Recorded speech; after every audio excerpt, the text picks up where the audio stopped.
Dos turistes americans fent la ruta del cinquè llac amb un ruc van propiciar l'engegada d'una campanya de finançament per conservar el ruc català, que està en vies d'extinció, i també algunes obres de millora per la seva convivència diària.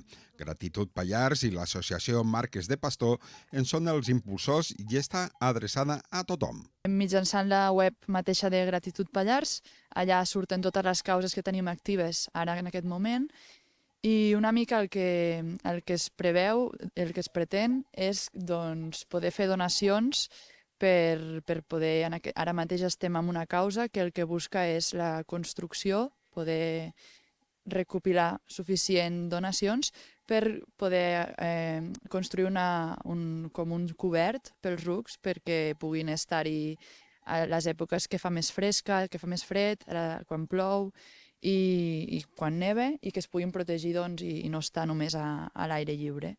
Llavors, mitjançant donacions funciona que es fan directament a la pàgina web de Gratitud Pallars. En aquest cas, a la causa d'Apadrinar un ruc 2025, que hem obert. La campanya va superar les expectatives econòmiques que es van marcar, ja que hi van col·laborar fins a 89 persones. Aquesta fita ajuda a que els criadors de ruc s'animin a continuar amb la seva tasca. És molt important perquè és una oportunitat per poder visibilitzar i donar a conèixer l'estat de la raça del ruc català, de com està i el problema que tenim per la seva supervivència. Aquesta tasca que evita la desaparició de l'espècie. És una espècie que està actualment en perill d'extinció.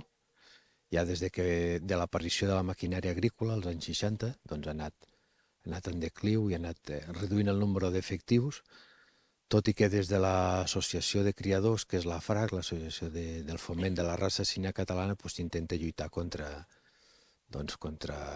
que no es perdi, que no desaparegui aquesta espècie, no? De moment, l'associació té 350 exemplars i 52 socis, una xifra lluny de la necessària perquè el ruc català es consideri fora de perill d'extinció, ja que es necessitaria arribar als 1.000 exemplars entre mascles i femelles.